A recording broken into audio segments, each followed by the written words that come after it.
அனைவருக்கும் வணக்கம். சற்று முன்பு தமிழக அரசு இன்று வெளியிட்டுள்ள 17 முக்கியமான அறிவிப்புகள் என்னென்ன என்பதை பற்றி தான் நம்ம இந்த வீடியோவில் டீட்டெயிலாக பார்க்க போகிறோம். ஸோ முடிந்தளவுக்கு இந்த வீடியோவை ஸ்கிப் பண்ணாமல் முழுமையாக பாருங்கள்.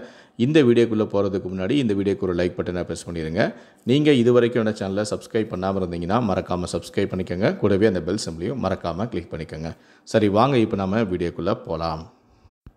முதல் அறிவிப்பு: 11, 12ஆம் வகுப்பு பொதுத் தேர்வு எழுதிய மாணவர்களின் அசல் சான்றிதழானது ஆகஸ்ட் 7 முதல் வழங்கப்படும் என தெரிவிக்கப்பட்டுள்ளது. மாணவர்கள் தாங்கள் பயின்ற பள்ளியிலும் தனி தேர்வர்கள் தேர்வு மையம் மூலமாகவும் சான்றிதழ்களை பெறலாம்.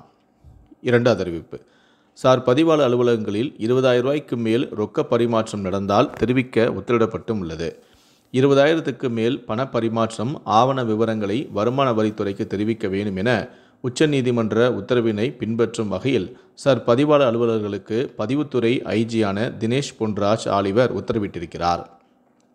மூன்றாவது அறிவிப்பு: சேலம் மாநகர் அருள்மிகு கோட்டை மாரியம்மன் கோவில் திருவிழாவை முன்னிட்டு இன்று 6ஆம் தேதி புதன்கிழமை சேலம் மாவட்டத்தில் உள்ளூர் விடுமுறை அறிவிக்கப்பட்டுள்ளது.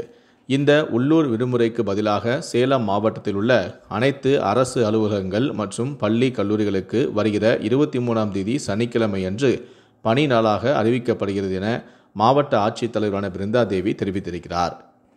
நான்காவது அறிவிப்பு: தமிழ்நாட்டில் இன்று 9 மாவட்டங்களில் கனமழைக்கு வாய்ப்புள்ளதாக வானிலை ஆய்வு மையம் தெரிவித்துள்ளது. தேனி, திண்டுக்கல், கோவை, நீலகிரியில் மிக கனமழைக்கான ஆரஞ்சு எச்சரிக்கை விடப்பட்டுள்ளது. மேலும் ஈரோடு, சேலம், தருமபுரி, கிருஷ்ணகிரி, திருப்பத்தூரில் கனமழைக்கு வாய்ப்புள்ளதாகவும் வானிலை ஆய்வு மையம் தெரிவித்துள்ளது. ஐந்தாவது அறிவிப்பு: வார இறுதி நாட்களை முன்னிட்டு ஆகஸ்ட் 8, 9ஆம் தேதிகளில் 1040 சிறப்பு பேருந்துகள் இயக்கப்படும் என அரசு விரைவு போக்குவரத்து கழக மேலாண் இயக்குனர் தெரிவித்திருக்கிறார். சென்னை கீழம்பாக்கத்திலிருந்து ஆகஸ்ட் 8ஆம் தேதி 340 பேருந்துகளும் ஆகஸ்ட் 9ஆம் தேதி 350 பேருந்துகளும் இயக்க திட்டமிடப்பட்டும் உள்ளது. சென்னை கோயம்பேடிலிருந்து ஆகஸ்ட் 8ஆம் தேதி 55 பேருந்துகளும் ஆகஸ்ட் 9ஆம் தேதி 55 பேருந்துகளும் மாதவரத்திலிருந்து ஆகஸ்ட் 8ஆம் தேதி 20 பேருந்துகளும் ஆகஸ்ட் 9ஆம் தேதி 20 பேருந்துகளும் சிறப்பு பேருந்துகளாக இயக்கப்படுகின்றன. பெங்களூர், திருப்பூர், ஈரோடு மற்றும் கோவை ஆகிய இடங்களிலிருந்தும் பல்வேறு இடங்களுக்கும் 200 சிறப்பு பேருந்துகளும் இயக்க திட்டமிடப்பட்டும் உள்ளது. தொலைதூர பயணம் மேற்கொள்ள இருக்கும் பயணிகள் கூட்ட நெரிசலை தவிர்க்கும் பொருட்டு தங்களது பயணத்திற்கு tnstc.in மற்றும் மொபைல் ஆப் மூலமாக முன்பதிவு செய்து பயணிக்க கேட்டுக்கொள்ளப்படுகிறார்கள். ஆறாவது அறிவிப்பு: MBBS, PDS இடங்களுக்கான முதல் சுற்று பொது கலந்தாய்வு நீடிக்கப்படுகிறது. மாணவர்கள் இன்று காலை 11 மணி வரை விருப்பமான கல்லூரிகளில் இடங்களை தேர்வு செய்யலாம் எனவும் அதனைத் தொடர்ந்து 7ஆம் தேதி இட ஒதுக்கீடு செய்யப்பட்டு இறுதி பட்டியலானது 8ஆம் தேதி வெளியிடப்படும் எனவும் மாணவர்கள் இட ஒதுக்கீடு ஆணையை ஆகஸ்ட் 8ஆம் தேதி முதல் 13ஆம் தேதி வரை நண்பகல் 12ஆம் தேதி வரை பதிவிறக்கம் செய்யலாம் எனவும் கூறப்பட்டுள்ளது. ஏழாவது அறிவிப்பு: ஆகஸ்ட் 14ஆம் தேதி தலைமைச் செயலகத்தில் காலை 11 மணிக்கு முதலமைச்சரான மு.க. ஸ்டாலினின் தலைமையில் தமிழ்நாடு அமைச்சரவை கூட்டம் நடைபெறவுள்ளது. கூட்டத்தில் முக்கிய திட்டங்கள் மற்றும் புதிய தொழில் முதலீடுகளுக்கு ஒப்புதல் அளிப்பது தொடர்பாக ஆலோசனை என தகவல்கள் வெளியாகியுள்ளன. எட்டாவது அறிவிப்பு: தமிழக அரசின் தொழில் முனைவோர் மேம்பாடு மற்றும் புத்தாக்க நிறுவனத்தின் ஒருநாள் பயிற்சி வகுப்பான தொழில் முனைவோருக்கான ChatGPT பயிற்சியானது வரும் 9/8/2025 தேதியில் நடைபெற உள்ளது.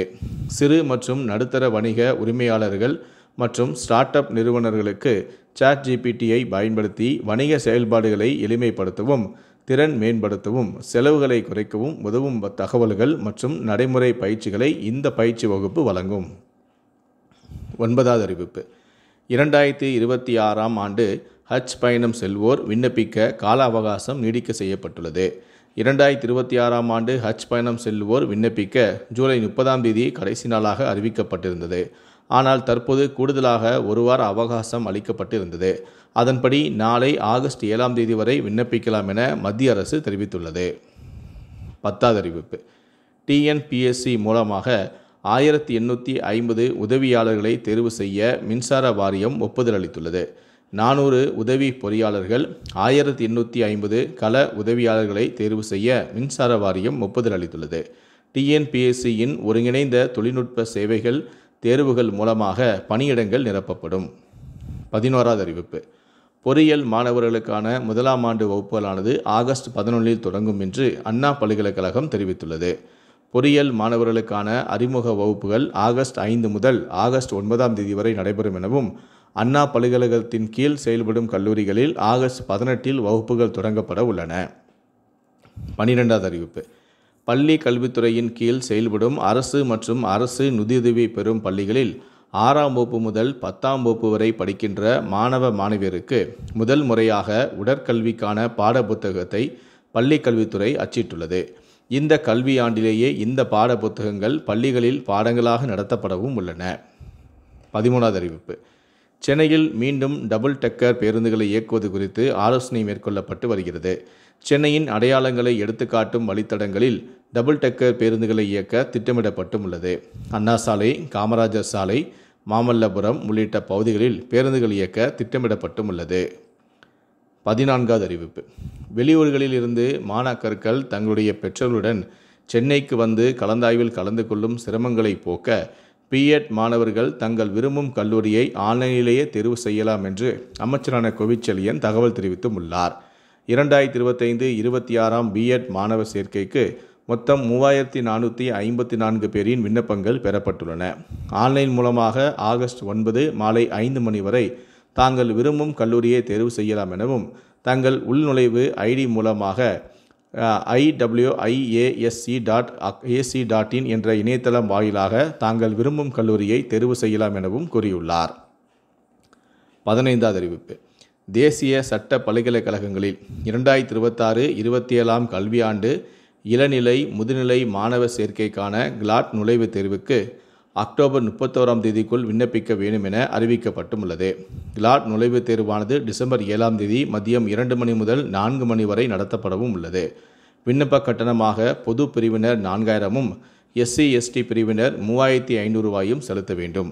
விண்ணப்பிக்கும் வழிமுறைகள் உள்பட கூடுதலான தகவல்கள் இந்த இணையதளத்தில் நீங்கள் அறிந்து கொள்ளலாம் என தேசிய சட்ட பல்கலைக்கழகங்களின் கூட்டமைப்பு வெளியிட்டுள்ள அறிவிப்பில் கூறியுள்ளது. 16வது அறிவிப்பு. சென்னை நாகை 4 வழி சாலை பணிகளானது 2026 மே மாதத்துக்குள் நிறைவடையும் என்று ஒன்றிய அமைச்சரான நிதின் கட்கரி தெரிவித்திருக்கிறார். 308 கிலோமீட்டர் நீளம் சாலையை 4 வழி சாலையாக மாற்றும் திட்டத்திற்கு 11,687 கோடி ரூபாய் செலவாகும் என மதிப்பீடு செய்யப்பட்டும் உள்ளது என்றும், 2025 ஜூன் 30 வரை 157 கிலோமீட்டர் தூரம் வரை 4 வழி சாலை அமைக்கப்பட்டுள்ளது என்றும் ஒன்றிய அமைச்சரான நிதின் கட்கரி தெரிவித்திருக்கிறார். கடைசியாக 17வது அறிவிப்பு. 280 காவல் ஆய்வாளர் பணியிடங்களை கூடுதலாக உருவாக்கப்பட்டு சார்பு ஆய்வாளர் தலைமையிலான காவல் நிலையங்கள் ஆய்வாளர் தலைமையிலான காவல் நிலையங்களாக தரம் உயர்த்தி அரசாணை பிறப்பிக்கப்பட்டது. இதன் மூலமாக முதல் தகவல் அறிக்கை பதிவு செய்யவும், குற்ற வழக்குகளை விசாரிக்கவும், நீதிமன்றங்களில் குற்றப்பத்திரிகையை தாக்கல் செய்யவும், சட்ட ஒழுங்கு, ஜாதி, வகுப்புவாத பிரச்சனைகளை கட்டுப்படுத்தவும் முடியும் எனவும் கூறப்பட்டுள்ளது. இந்த 17 அறிவிப்புகளை பற்றிய உங்களுடைய கருத்துக்கள் என்ன அப்படிங்கிறத கீழே இருக்கக்கூடிய கமெண்ட் செக்ஷனில் மறக்காமல் சொல்லுங்கள். முடிந்தளவுக்கு இந்த வீடியோவை மற்றவங்களுக்கும் ஷேர் பண்ணுங்கள். மேலும் இது போன்ற பல வீடியோக்களை பார்க்கணும் அப்படின்னு நினச்சிங்கன்னா மறக்காமல் நீங்கள் சப்ஸ்கிரைப் பண்ணுங்கள். கூடவே அந்த பெல் சிம்பிளையும் மறக்காமல் கிளிக் பண்ணுங்கள். நன்றி, வணக்கம்.